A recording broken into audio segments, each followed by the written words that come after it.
Oui, je le dis, la malédiction des idiots, des idiotes, du peuple de l'époux de Christ,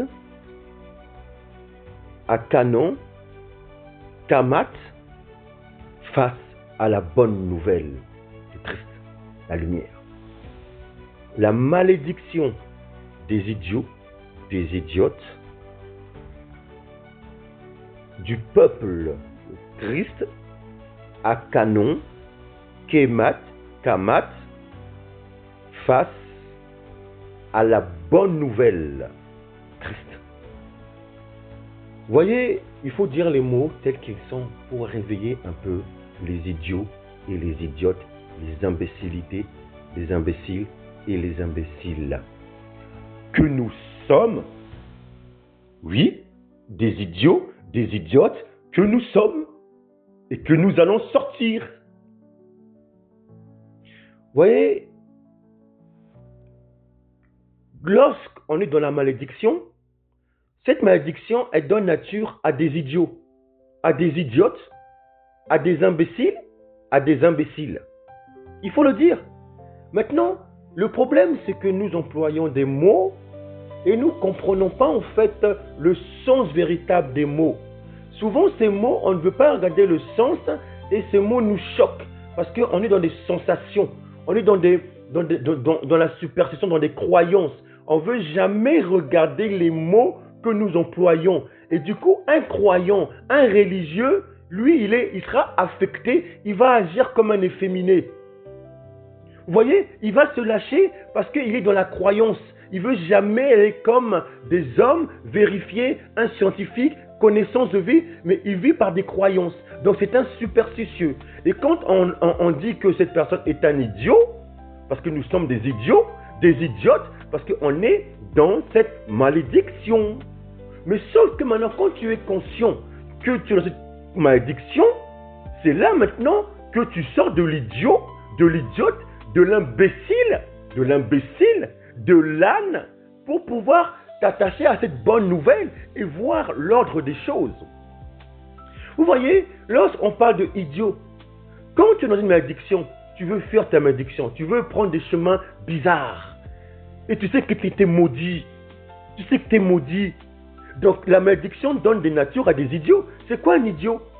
C'est quelqu'un c'est un âne, c'est un imbécile, un idiot, une idiote, c'est un imbécile. On est des idiots, des idiotes. On était des idiots, des idiotes. Parce que moi je vous parle maintenant là, on sort par ce venin.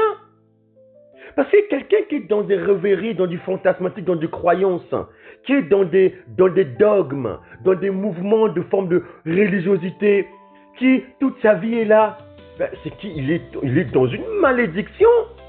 Et aujourd'hui, on va étinceler cette lumière qui caresse une malédiction pour sortir de l'idiot en quelqu'un d'intelligent. Mais c'est ça en fait le sujet. Un idiot, c'est quelqu'un, c'est un âne. Et même le libérateur de ces idiots, de ces idiotes, est monté dans un idiote qui est la référence de l'âne, de l'anon en fait. C'est même pas l'âne, c'est l'anon. Il a pris un anon, un bébé d'âne. L'âne représente en fait celui qui suit, qui croit, qui avance. C'est un idiot parce qu'il n'a pas d'intelligence. Il ne veut pas avoir l'intelligence qu'on envoie artificielle, pure, pour pouvoir renouveler lui-même, être dépendant de lui-même. C'est un idiot, c'est un imbécile. Voilà le mot sens. Maintenant, celui qui croit, pour lui, quand on dit idiot, oh, t'as pas besoin de me dire ça. Il se sent un peu gêné parce c'est un croyant en fait. Il ne sait pas en fait les mots. Quelqu'un qui est dans une malédiction, c'est un idiot. La preuve, le libérateur même de ce peuple de Christ, maintenant je vais définir c'est quoi le Christ avec un K, parce qu'un idiot, on lui dit des choses, et quand il lit Christ avec C-H-R-I-S-T, ça lui parle. Maintenant quand on voit Christ avec K-R-I ou Y ou S comme vous voulez, ça lui parle pas. Il dit mais c'est quoi encore ces choses? C'est un idiot, c'est une idiote, c'est un imbécile. Nous étions dans ce monde. Le libérateur lui-même, il est venu libérer, booster en connaissance ces idiots, ces petits frères idiots, petites sœurs idiotes. Oui, Oui, et lui, il a apporté ça parce qu'il a eu le pouvoir. Il y a eu un Christ. Et ce Christ-là, c'est pas le Christ, c'est H-R-I-S. Ça, c'est une traduction qui est venue par la suite. Comme on dit Krishna, oui, c'est écrit comme ça, mais c'est pris par une origine. Ça, c'est une origine. Cette origine, elle vient chez ce peuple de Christ, ce peuple qui était lié au dieu de Couchite, avec la civilisation, avec là où il y avait, il faut comprendre l'Égypte, comme dire Misraïm, les pharaoniques, il faut comprendre qu'ils sont nés par rapport à un peuple de Couchite. Aujourd'hui, des termes, on parle du Congo, royaume Congo. Et ce peuple-là, c'est ce peuple qui est source même de l'écriture. Et donc, le mot Christ là, qui a été pris par la suite après traduit, Christ et HR, vient de là. Parce que Osiris, qui est un mythe au niveau de la civilisation, de la science cosmogonie, dans le sens, dans sa momie, on voyait Karash, je pourrais même dire Karas, ou Kiras, ou Christ, c'est ça. Voilà, et ça vient de là, K-R-S. C'est comme ça qu'on écrivait avant. Après, la phonétique est venue, Christ. Après, chacun écrit comme il veut. Mais l'origine, dans l'écriture, là, vous prenez l'origine, là, c'est K-R-S-C. Voilà. Mon espoir, mes talents, ma monnaie, mon histoire, mon espoir, monnaie.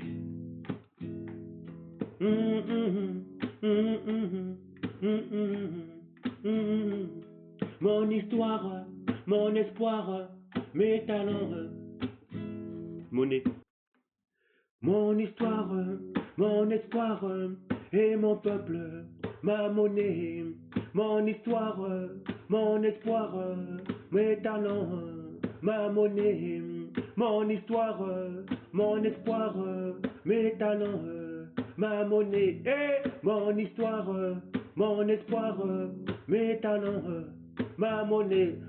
Ce qui fait l'espoir d'un peuple, c'est son économie, son espoir.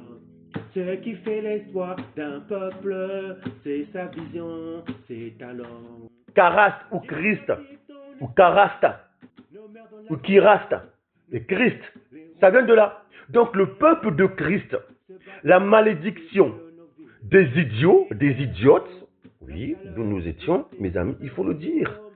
Il faut le dire pour réveiller un peu.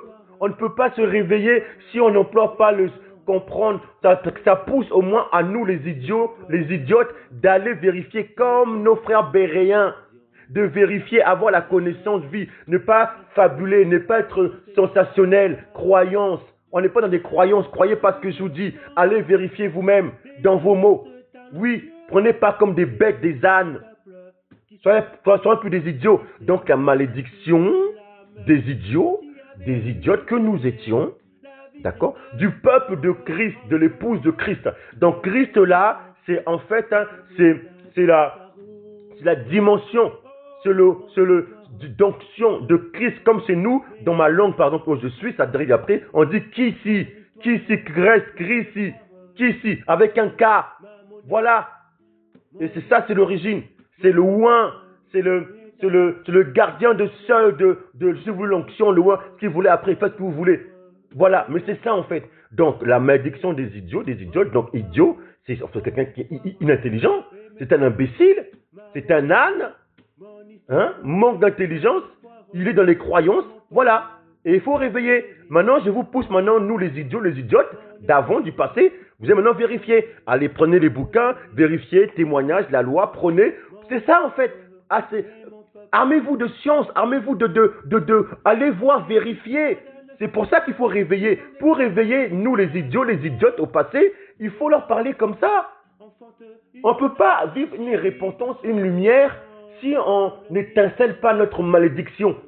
Oui, la malédiction des idiots, des idiotes, du peuple de Christ. Mon espoir, mes talents, ma monnaie.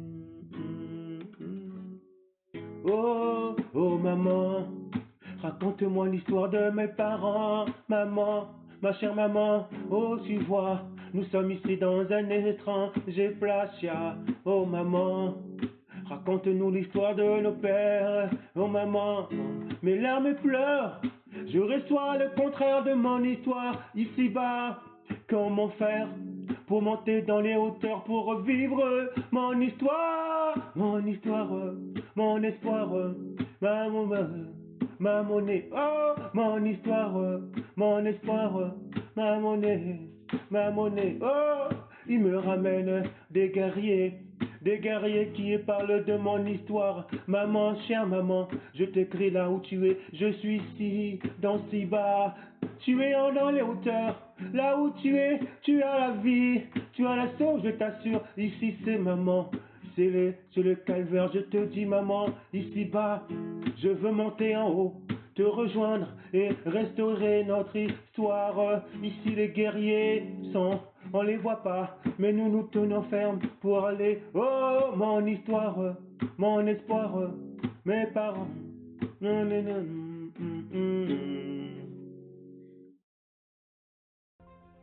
Voilà, le peuple de Christ où? À Canon. Pourquoi à Canon? Parce que c'est là, c'est à prendre une pérégrination à Canon de Kamat, Kemet. Maintenant, les gens ils vont dire, les idiots, les idiotes, ils vont dire, mais il est devenu quoi? C'est quoi Kamat, Kemet? Oh, ceci, mais ils ne comprennent pas. KMT, c'est le nom qu'on donnait au départ, c'était en fait le continent. Tous ces peuples de le continent à l'époque, la mélanine, Kamat, Kemet, tout simplement. Voilà. À Canaan, donc Canaan qui est une district, hein, qui est, en fait c'était le nom de quelqu'un, une district à Canaan qui appartenait à Misraïm, à l'Égypte. Et ce peuple de Christ là, qui a œuvré. Donc oui, ce Christ, dans sa consonantique K, R, S, T. Je prends les termes alpha, bêta là, qui est la source même de ce peuple de Christ. Et donc c'est la structure consonantique de nos voisins en Médounéter, qui se disait de Kéri Secheta. Kéri Secheta. Le K, le R, le S, le T. Ça, c'est la forme consonantique. C'est comme ça qu'on peut le prononcer dans les Médounéter, hein, dans Médounéter, hein, dans les hiéroglyphes, ces choses-là. Voilà. De Kéri Secheta. Voilà. Ils sont faits bien dans sa forme consonantique. K-R-S-T. Christ. Voilà. Voilà pourquoi j'ai dit, je peux dire Karast, Christ, je dis Christ. Mais nous, on emploie, après la phonétique va dépendre comment tu le parles dans ton initiation, dans ta phonétique. Là, c'est des voyelles. Mais la forme consonantique, c'est K-R-S-T. Et dans les médounétaires, au niveau des pharaoniques, c'est Kéri, c'est Sheta. Voilà la structure consonantique. Tout simplement, et c'est de là, parce que nous, on œuvrait avec nos voisins. Mon peuple en Égypte, mon peuple chez les Médounétaires, on était là ensemble. Oui, Nimrod, qui vient d'un Couchite, lié avec Ben Terah, avec Terah, le père d'Abraham, Ben Terah. On était là, on a œuvré ensemble, mon peuple au-delà de Couchite. Et pour comprendre la civilisation médounétaire, des pyramides, il faut comprendre qu'eux, ils sont venus par rapport à la source Couchite, ce peuple-là. Oui, mes amis. Kéri, c'est Sheta, les médounétaires. Christ, avec un K. Oui, ce peuple de Christ-là, Ben Terah, avec Nimrod, œuvrer ensemble, la source des Écritures. Voilà d'où on vient. Si tu ne connais pas ton histoire, tu vas être comme un idiot, parce qu'on est de la malédiction.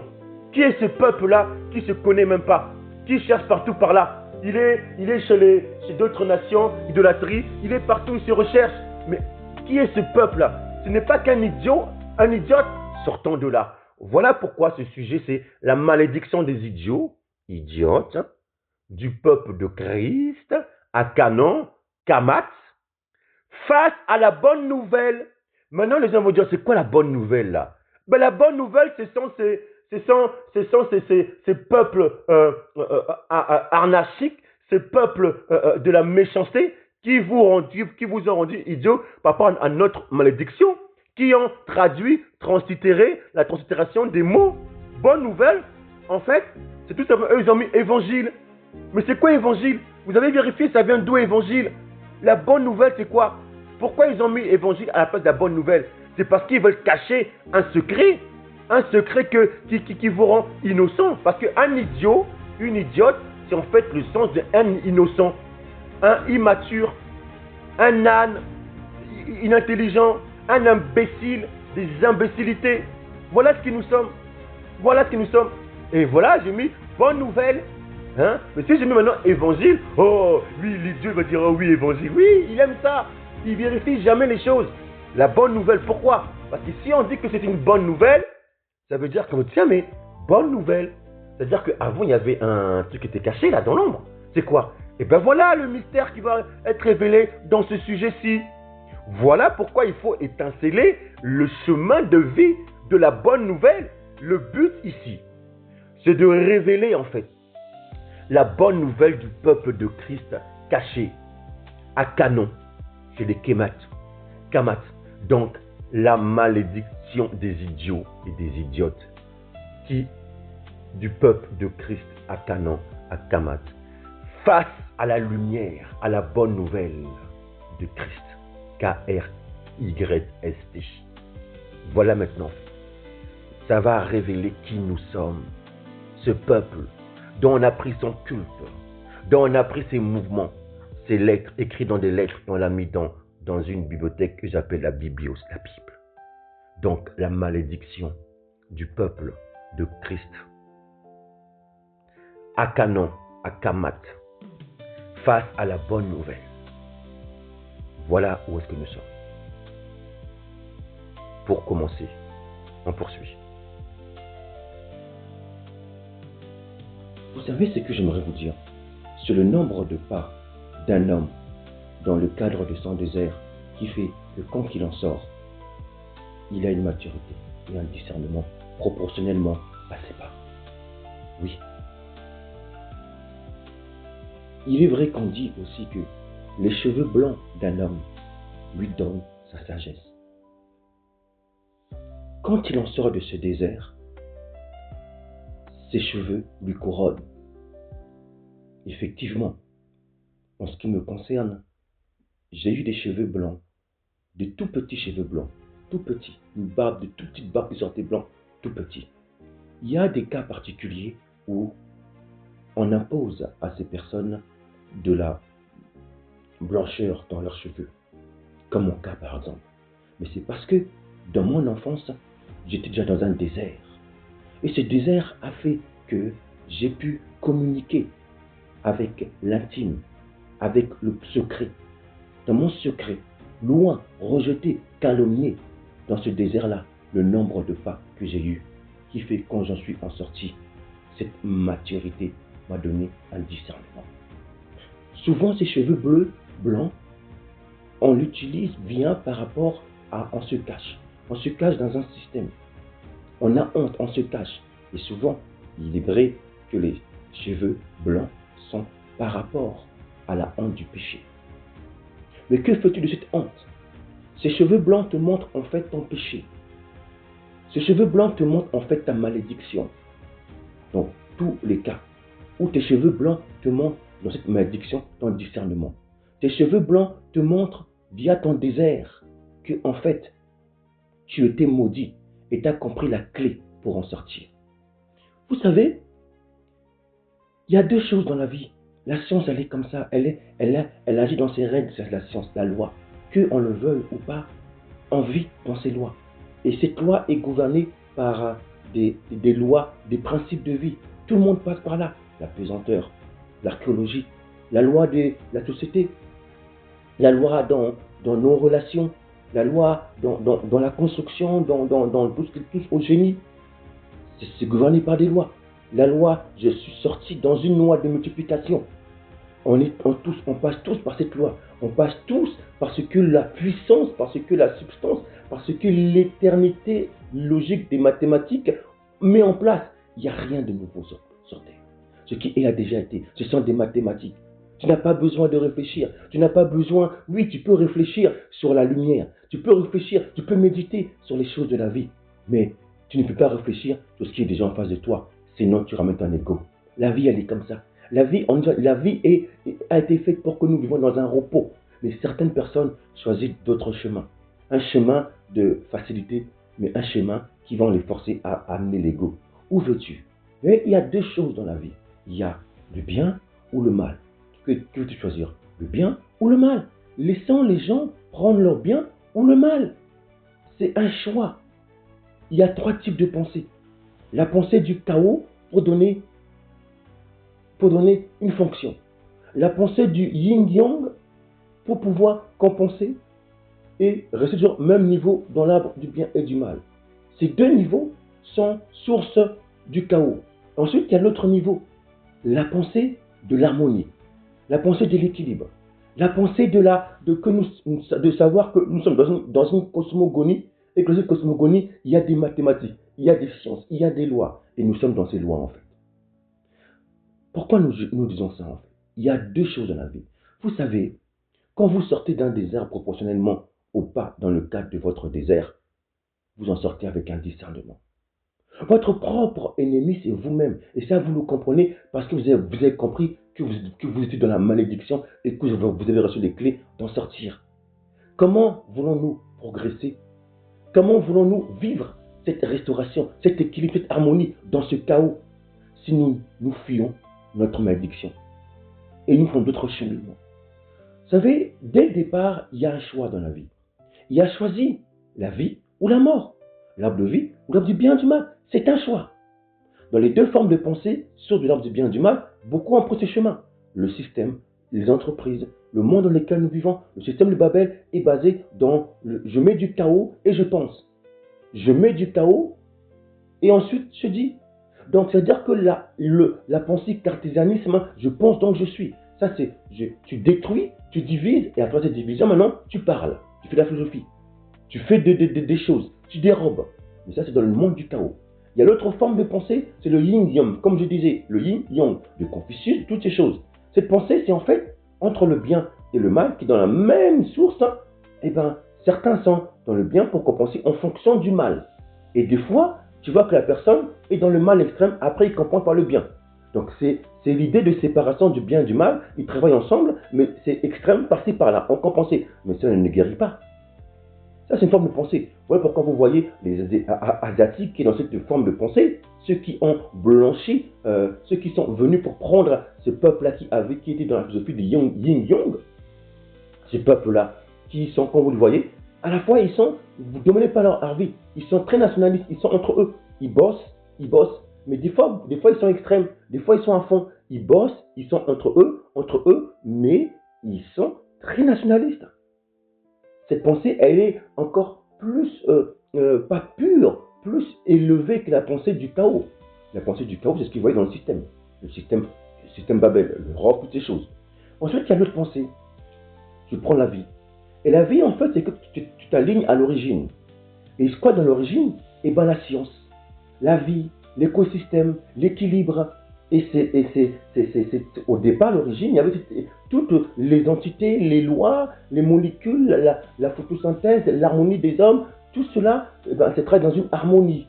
Et tout a commencé comme ça, l'ordre, l'harmonie, ce qu'on appelle la science, la substance unique qui est dans le tout, qui se coordonne, qui s'agence. Et il y a un peuple qui est dans cette philosophie d'harmonie.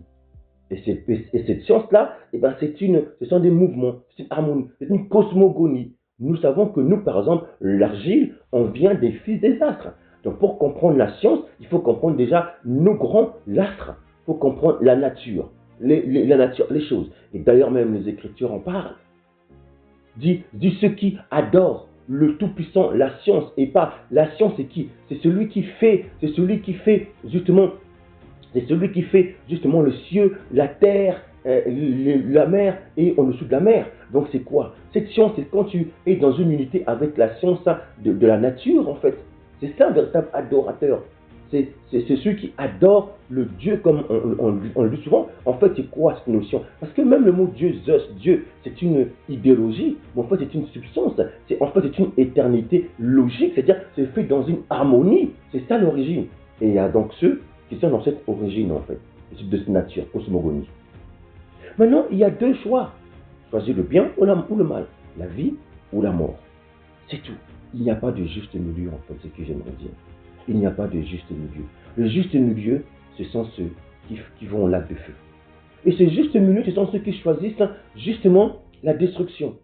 Ce sont ceux justement, et l'homme a créé ce juste milieu pour les contrôler. Même ceux qui produisent sont dans le juste milieu, qui savent, ils sont conscients, ils le font. C'est pour ça, soit on fait le bien, soit on fait le mal. Soit on cherche la vie, soit on cherche l'arbre du bien et du mal. C'est un choix dans la vie, il faut être prompt. Moi, nous, ça ne nous dérange pas de marcher avec ceux qui sont à fond. Ils volent, ils sont méchants, mais ils le disent, ils le font. Il faut laisser tranquille. La science, ils savent où ils vont. La science va opérer en fonction de ce qu'ils ont. Mais ce qui fait, ce qui donne ce qui amène des décisions terribles, c'est le juste milieu. Et le juste milieu, ce sont toutes ces formes de religiosité, de superstition. Des personnes qui pensent être le mélange. Ils pensent enfreindre la science de vie d'harmonie. Ce sont ceux qui se disent que moi je vais faire du bien, à côté, oh j'ai mon mal que j'aime, je reste dans leur chaos. Oui, pourquoi? Parce qu'on est tous tombés dans le chaos. Mais dans le chaos maintenant, il faut apprendre. Il faut apprendre à se restituer, à se régénérer. Mais pas dans le juste milieu. Donc soit je suis à fond, je choisis la vie ou la mort. Je choisis l'arbre de vie ou l'arbre du bien et du mal. Je choisis donc les deux formes de pensée de l'arbre du bien et du mal. Le yin, le yang, le maître du chaos, le brisement, la division, les concurrences. Ou alors je choisis l'harmonie, les choses.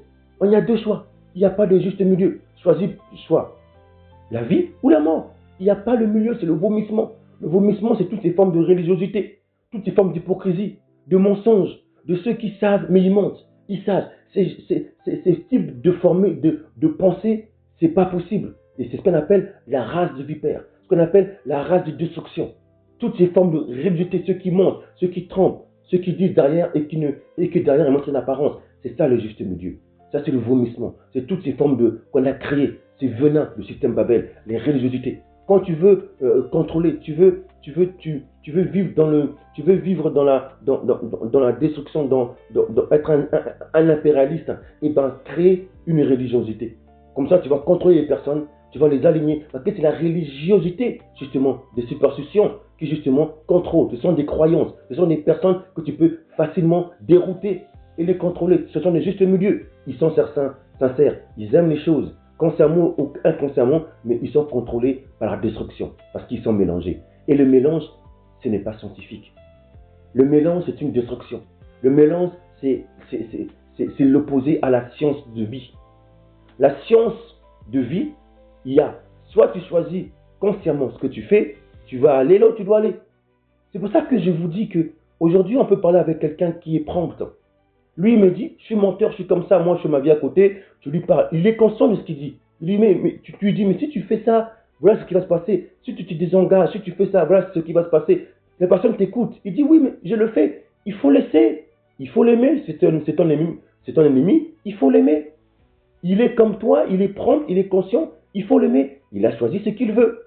Si maintenant tu dis que maintenant, ah oui, j'ai du mal, j'ai ça, j'ai du mal, nanana, là tu vois qu'il ne veut pas aller forcément là, il ne veut pas se mélanger, mais il veut venir. Donc là tu supportes, tu le résistes, tu lui parles, tu continues et tu le ramènes maintenant dans l'opposé qui est le bien, qui est la vie. Et là, avec le temps, la patience, il va venir. Mais si une fois, deux fois, trois fois, tu lui dis, il en va comme ça, il le refait, pose la question. C'est que là, il est dans un chemin d'égarement, il le choisit. Maintenant, il faut laisser. C'est plus dans ta mesure. Occupe-toi de toi et laisse-le partir. Parce que la science, c'est comme ça. La science donne la liberté. Si tu insistes au bout de 3 fois, 4 fois, tu insistes, et ben, tu vas commencer à tomber dans le piège. Et non seulement lui sera encore plus dangereux par rapport à toi. Il y a des fois dans la vie, mes amis, vous savez, on apprend ça quand on sort d'un désert. Ton propre ennemi, c'est toi-même. C'est-à-dire, toi-même, tu dois te respecter. Et pour vaincre ton ennemi, pour aimer ton ennemi, qu'est-ce qui se passe? La science te ramène des gens plus proches. Ta femme, ton mari, tes enfants, les gens plus proches, ta famille. Là, ta famille, ton mari, c'est ton ennemi le plus proche que tout le monde. C'est via ces personnes-là que tu vas apprendre justement à recevoir ton engagement pur. Tu ne peux pas grandir, être mature sans avoir un ennemi plus proche que toi. C'est impossible. L'ennemi est utile justement pour te ramener en face de ton adversaire pour recevoir tes bénédictions. Ton plus proche, c'est qui? C'est ton propre corps. Mais ton corps là, tu sais, tu te bats avec lui. Ton ego te bat. Qu'est-ce que la science fait maintenant? La science te ramène ton semblable ego. Ta femme? Ah oui. Tes enfants après? Non, avant ta femme, ta famille, proche d'où tu sors. Tu as des ennemis, mais il faut les aimer. Après ta femme, premier ennemi qui vient proche. Tes enfants après, tes ennemis. Pourquoi? Parce que tes proches dans ta maison, ta famille, ta femme, tes enfants ou ton mari, tes enfants vont aiguiser pour que tu comprennes bien ta malédiction. Et c'est de là que tu pourras sortir ta lumière. Il y a des problèmes maintenant.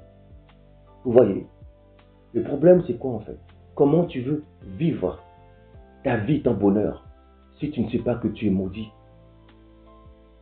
La science de vie, l'amour est libre, elle donne un choix.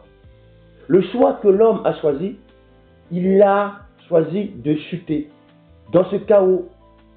Donc il est déjà maudit. Et si toi tu veux fuir que tu es maudit, en te cachant, tu vas juste au milieu. Mais si tu es conscient que tu es maudit, tu as chuté. Et c'est là où est la vie. Et c'est ce chemin que nous prenons. Maintenant je parle de la troisième forme d'harmonie, d'équilibre. C'est que si tu es conscient que l'origine d'où tu viens, il y a une énergie où il y a l'harmonie, la vie, l'équilibre. Toutes choses sont liées ensemble. Il y a l'écosystème. Toutes ces choses, l'harmonie, la science, la vie. Et que maintenant tu es conscient que tu es maudit. Tu es dans une malédiction. Que c'est fini ta vie. C'est fini ta vie, tu es là. Eh bien, qu'on appelle la notion de repentance. On appelle que là tu peux naître la vie de repentance. Là maintenant tu peux vivre le repos. Tu peux vivre cette maturité. Tu peux vivre cet équilibre. Tu peux vivre dans ton chaos cet équilibre. C'est là que nous voyons cette science qui s'opère. Que la lumière sort de ténèbres. Mais pourquoi? C'est parce que tu es conscient que tu es maudit. Tant que tu ne sais pas que tu es maudit, pas le savoir maudit dans la religion. Ouais, je suis maudit, je pardonne, j'avance, je sais. Ça c'est non, c'est pas ça. Tu es conscient que vraiment tu es dans la malédiction. Tu es mort, c'est fini. C'est comme si on te dit qu'on te met dans une chaise électrique. Dans 5 secondes, on te met, tu vas mourir parce que tu as fait une faute. Tu es conscient. Et souvent, des personnes, ils ne sont pas conscients. On dit, mais non, je n'ai pas fait ça. Mais si, tu l'as fait, ils mentent. Alors, pour comprendre qu'ils exclament ça, on leur met dans le chat. Et là, maintenant, tout à coup, ils ont peur. Oui, c'est vrai. Et là, maintenant, ils commencent à proclamer. Mais il est trop tard. Trop tard. C'est là, en fait, la condition de l'homme. Trop tard. On le prend, on le met. Et 5, 4, 3, 2, à 2, 1, quelqu'un vient crier, stop. Tout le monde s'arrête.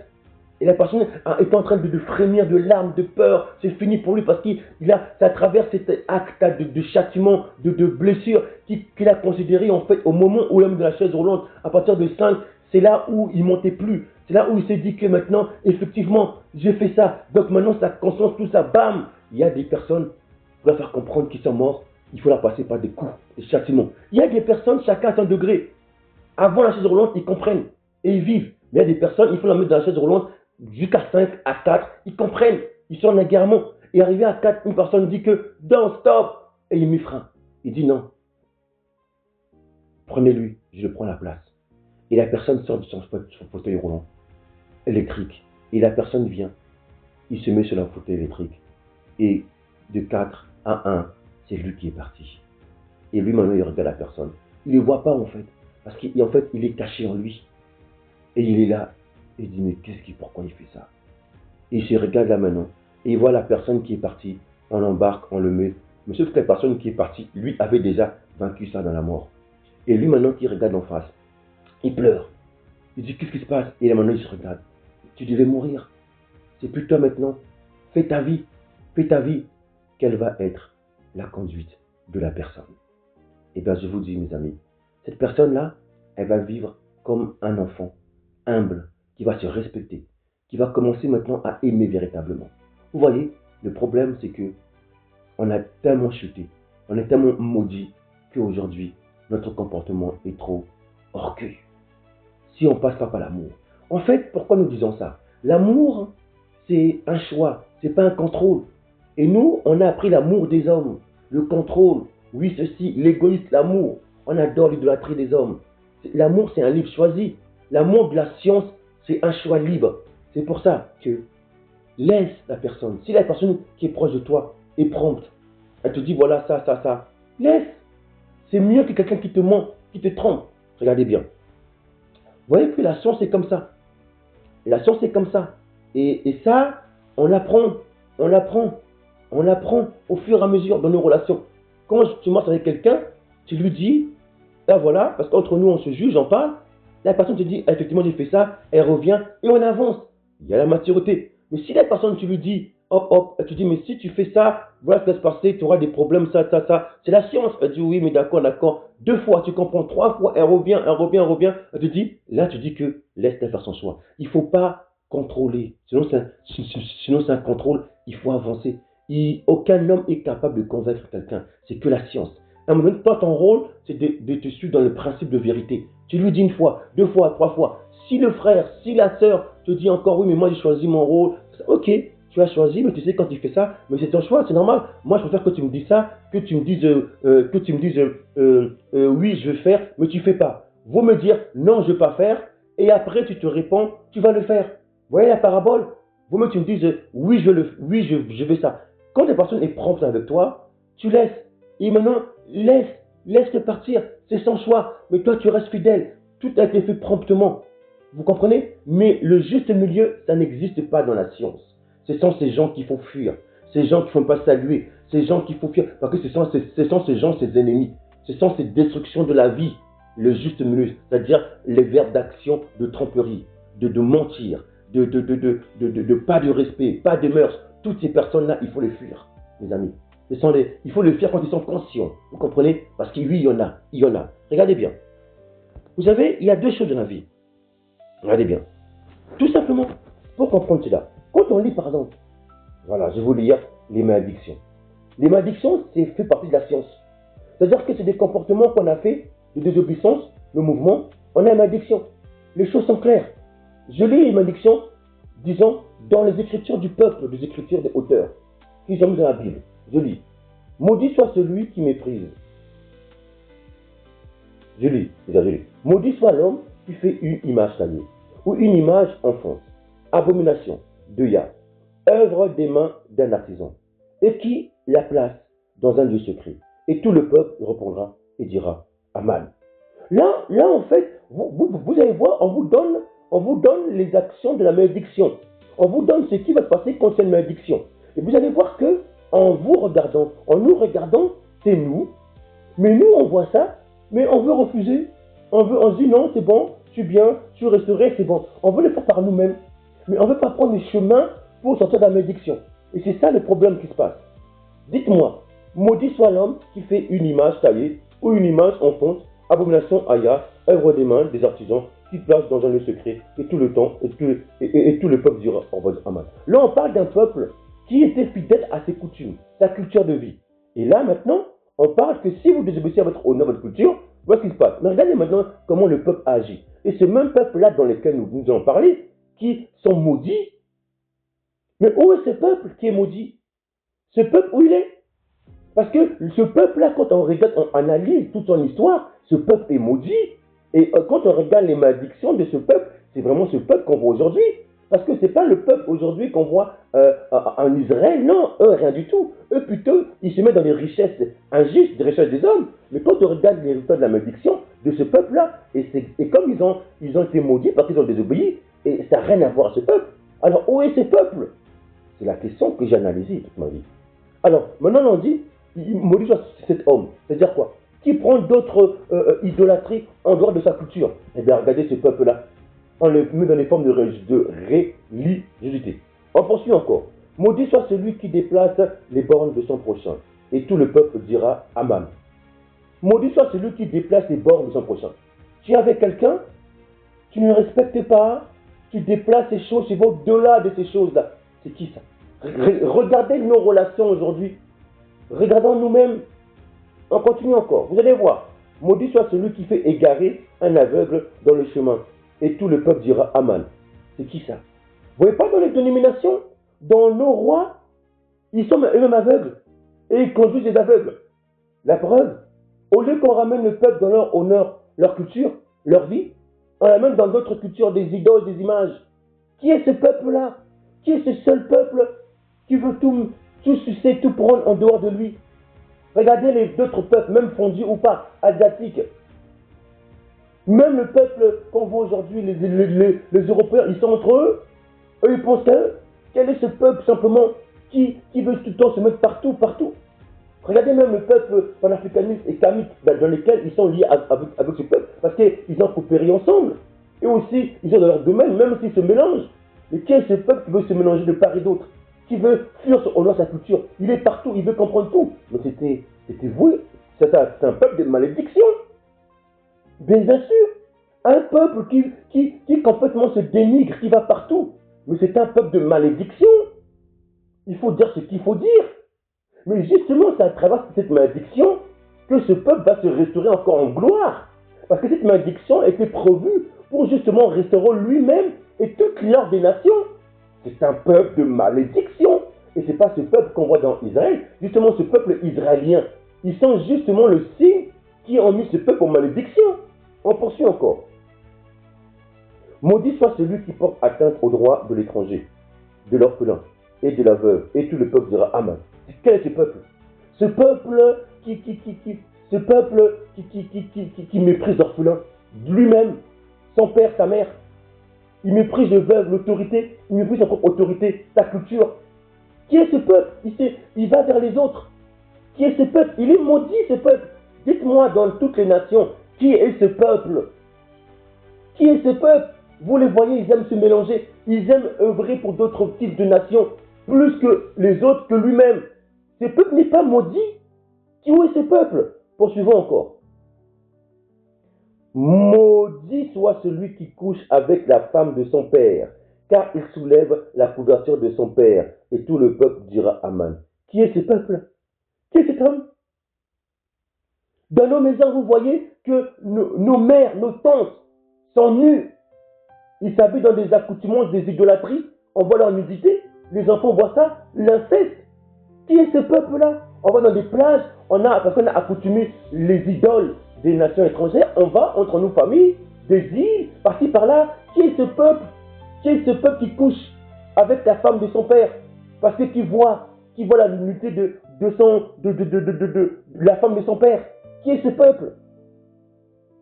Maudit soit celui qui couche avec sa sœur, fille de son père ou fille de sa mère. Et tout le peuple dira Amen. Qui est ce peuple? Ah ben là, je ne peux pas chercher à comprendre. Dans nos familles, grosses familles, on fait des enfants de chair. On grandit entre nous, l'éducation, on méprise. Les sœurs, eh ben voilà comment elles s'habillent, short. Voilà, le frère sort, ils vont à la plage, par-ci par-là. Mais c'est quoi ça? Tu peux nous dire ça? Maudit soit celui qui couche avec sa sœur, fille, ok ça. Maudit soit celui qui couche avec sa belle-mère, et tout le peuple dit Amen. Maudit soit celui qui frappe son prochain en secret, et tout le peuple dira Amen. Alors, maudit soit celui qui frappe son prochain en secret. Calomnie. Il dit les choses en cocher, il tue son frère. Il tue sa sœur. Il calomnie derrière, après il vient aujourd'hui, il se cache et il vient. Il frappe son frère en secret. Qui est ce peuple chaque fois qui derrière le dos, il vient me dire des calomnies, des diffamations derrière le dos. Après il vient devant là, il vient, il parle, tout va bien. Et il vit comme ça. C'est sa force d'être calomnie, diffamateur. Sa force, lui, c'est des cachettes en secret. Il frappe son frère, il vient à côté après, concurrence, et il vient après, il part. Qui est ce peuple qui est maudit comme ça? Qui est ce peuple qui est maudit comme ça? N'est-ce pas ce peuple que nous voyons actuellement? Moi, je me regarde. Regardons-nous. Il faut être clair, mes amis. Il ne faut rien cacher. Continuons. Maudit soit celui qui reçoit un présent pour répondre au sang de l'innocent. Et tout le peuple dira Amen. Oui, un présent. Oh, je prends les richesses injustes. Après, chaque côté. Maudit soit celui qui n'accomplit point les paroles de cette loi et qui ne les met point en pratique. Et tout le peuple dira Amen. Tout simplement. Alors, qui est ce peuple qui a refusé sa culture, ses lois, ses commandements pour aller se vendre dehors? Qui est ce peuple? Voyez, maintenant écoutez bien dans les lettres de Deutéronome 28. Si tu obéis à la voix de Yah, si tu désobéis, voilà ce qui va se passer. La malédiction et la bénédiction. Maintenant, nous, on va regarder la malédiction. Regardez bien. J'ai lu la malédiction. On va voir maintenant toutes les malédictions, tout ce qu'on va lire. Et vous allez dire, qui est ce peuple-là? Ce peuple-là, c'est Israélien que vous voyez là? Non, parce qu'ils ont désobéi. On y va. Alors, Yah te frappera de délire, d'aveuglement, d'égarement, d'esprit. Et tu t'atteindras en plein midi, comme l'aveugle, comme l'obscurité. Tu n'auras point de succès dans tes entreprises. Et tu seras tous les jours opprimé, dépouillé. Ainsi de suite. Tu auras une fiancée, et un autre homme couchera avec elle. Qui est ce peuple? Tu habiteras dans une maison et tu ne l'habiteras pas. Tu planteras une vigne et tu n'en joueras pas. Qui est ce peuple? Qui est ce peuple? Les amis, qui est ce peuple? Yah te frappera du genou aux cuisses d'un ulcère. Qui est ce peuple? Qui est ce peuple? Tu connaîtras une nation que tu n'as jamais connue. Yah aura établi sur toi vers une nation que tu n'auras point connue, ni toi, ni tes pères. Et là, tu serviras d'autres dieux, du bois, religion, de la pierre, et tu seras un sujet d'étonnement, de sarcasme et de raillerie. Parmi tous les peuples chez qui Yah te mènera. Un sujet de raillerie. Qui est ce peuple? On se moque de lui. Même ses voisins, les Kamites, ils se moquent de lui. Regarde, eux, ils sont rien. Ah, au point où même on les mélange avec des Israéliens, ces Hébreux. Or, eux-mêmes, ce peuple est maudit. Il est caché, sujet de raillerie, de blasphème partout. Qui est ce peuple? Tu engendras des fils et des filles et ne seront pas à toi, car ils iront en captivité. Qui est ce peuple qui part en captivité? Partout autour, captivité. Qui est ce peuple? Oui, il y a aussi nos voisins, les Kamites, mais ce peuple-là, il est partout. Partout. Colonisation. Où est-ce qu'est ce peuple maudit? Et ne seront pas à toi, car ils sont en captivité. Les insectes prendront possession de tous les arbres et du fruit de ton sol. L'étranger qui sera au milieu de toi s'élèvera toujours tout au-dessus de toi. Et toi, tu descendras toujours plus bas. Il te prêtera et tu ne lui prêteras pas. Il sera la tête et tu seras la tête. Regardez la situation aujourd'hui dans la diaspora. Qui est ce peuple? Est-ce que ce sont les Israéliens? Qui est ce peuple qui a cette malédiction? Mais je rappelle que cette malédiction était pour un but de gloire. Mais sauf que si on prend dans le chemin de la malédiction, on ne peut pas recevoir ça. Cette bonne nouvelle. Qui est ce peuple? Toutes ces malédictions viendront sur toi. Elles te poursuivront et seront ton partage jusqu'à ce que tu sois détruit. Parce que tu n'auras pas obéi à la voix de Yah, ton Tout-Puissant. Parce que tu n'auras pas observé à ses commandements et ses lois qui te prescrivent. Elles seront à jamais pour toi et pour tes descendants comme des signes et des prodiges. Tout simplement. Qui est ce peuple qui est maudit? Nous sommes maudits. Nous sommes dans la malédiction. Et voilà pourquoi nous devons comprendre la bonne nouvelle. Que même ce mot-là, ils l'ont translittéré en évangile, l'évangile. Pourquoi? Parce qu'ils ont caché pour aveugler le peuple. La bonne nouvelle, quand on parle de bonne nouvelle, la bonne nouvelle, c'est-à-dire qu'il y a une chose dans laquelle on est tombé, on a chuté. En fait, c'est une malédiction. Et la bonne nouvelle, ce sont les clés pour en sortir et pour amener la gloire. Oui, les ténèbres ne dévanceront pas toujours. Pour amener la gloire, il fallait que ce peuple chute pour restaurer son origine, sa science, son génie. Et pour restaurer lui-même la tête et tous les membres. C'était ça le but prophétique. Parce que l'amour est fort comme la mort. L'amour rend libre, l'amour contrepasse, choisit le bien ou le mal.